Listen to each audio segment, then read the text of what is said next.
Украинадагы согуш тууралуу Орусиянын расмий версиясы. Москва видеолорун монтаждап, жайылтып, аны пропаганда кылууда. Анда эр жүрөк орус аскерлери тайманбастан өз мекенин кургуп жатканы айтылат.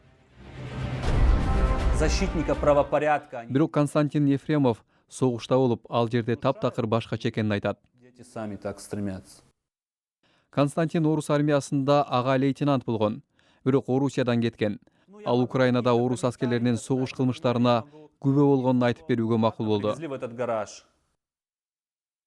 Бул Константиндин Мелитополь шаарында орустар басып алган авиабазада тарткан алгачкы сүрөттөрү. Случай мародерства. Талап тоноолор болгонун көрдүм.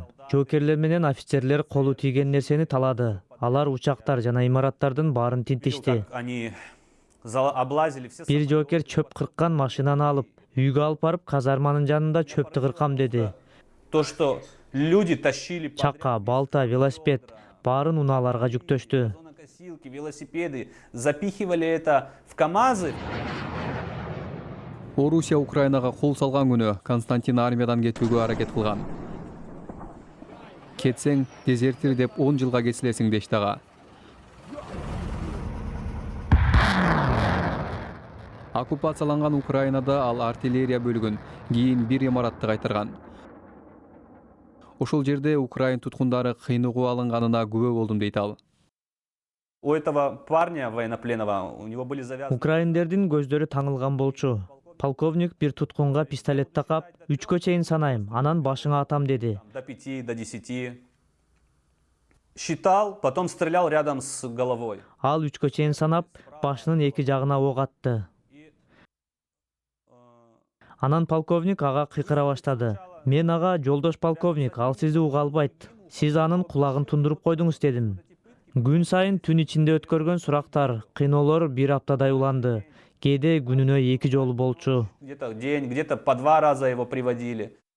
Сурак учурунда зомбулук барган сайын күчөй берди дейт Константин.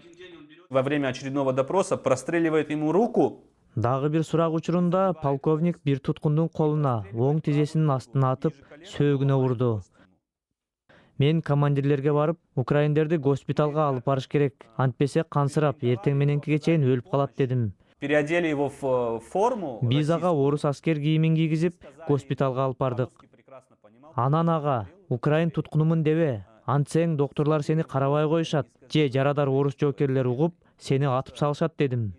Раненые услышат и застрелят тебя там же. И мы их не сможем остановить.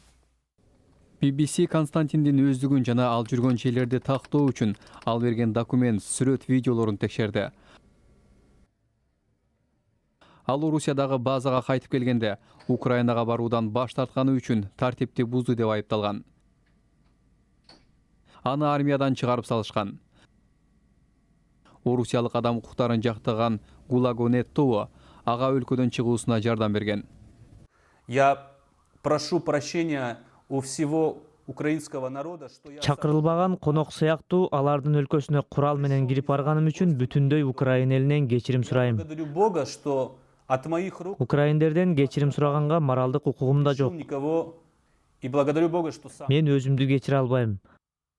Алар мени кечирет деп да У күтпөйм. меня даже нету морального права просить у украинцев прощения.